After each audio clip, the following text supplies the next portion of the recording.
एक बार किसी वित्तीय समस्या में फंसकर तेनालीराम ने राजा कृष्णदेव राज से कुछ रुपया उधार लिया था।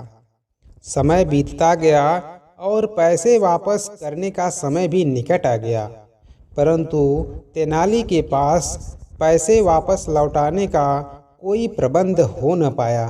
सो उसने उधार चुकाने से बचने के लिए एक योजना बनाई। एक दिन राजा को तेनाली की पत्नी की ओर से एक पत्र मिला। उस पत्र में लिखा था कि तेनालीराम बहुत बीमार है। तेनालीराम कई दिनों से दरबार भी नहीं आ रहा था, इसीलिए राजा ने सोचा कि वह स्वयं जाकर तेनाली से मिल आए। साथ ही राजा को भी संदेह हुआ कि कहीं उधार से बचने के लिए तेनालीराम की कोई योजना तो नहीं है। राजा तेनालीराम के घर पहुँचे। वहाँ तेनालीराम कंबल ओढ़कर पलंग पर लेटा हुआ था।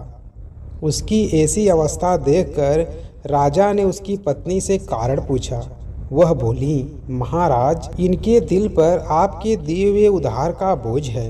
यही चिंता इन्हें अंदर ही अंदर खाए जा रही है और शायद इसी कारण यह बीमार हो गए हैं। राजा ने तेनाली को सांत्वना दी और कहा, तेनाली, तुम परेशान मत हो। तुम मेरा उधार चुकाने के लिए नहीं बंधे हुए हो।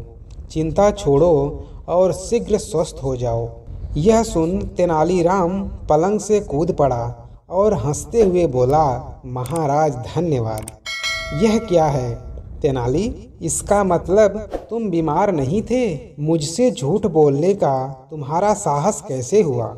राजा ने क्रोध से कहा।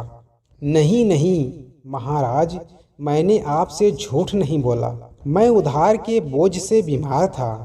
आपने जैसे ही मुझे उधार से मुक्त किया, तभी से मेरी सारी चिंता खत्म हो गई और मेरे ऊपर से उधार का बोझ हट गया। इस बोझ के हटते ही मेरी बीमारी भी जाती रही और मैं अपने को स्वस्थ महसूस करने लगा। अब आपके आदेशानुसार मैं स्वतंत्र, स्वस्थ व प्रसन्न हूँ। हमेशा की तरह राजा के पास कहने के लिए कुछ न था। वह तेनाली की योजना पर मुस्कुरा पड़े।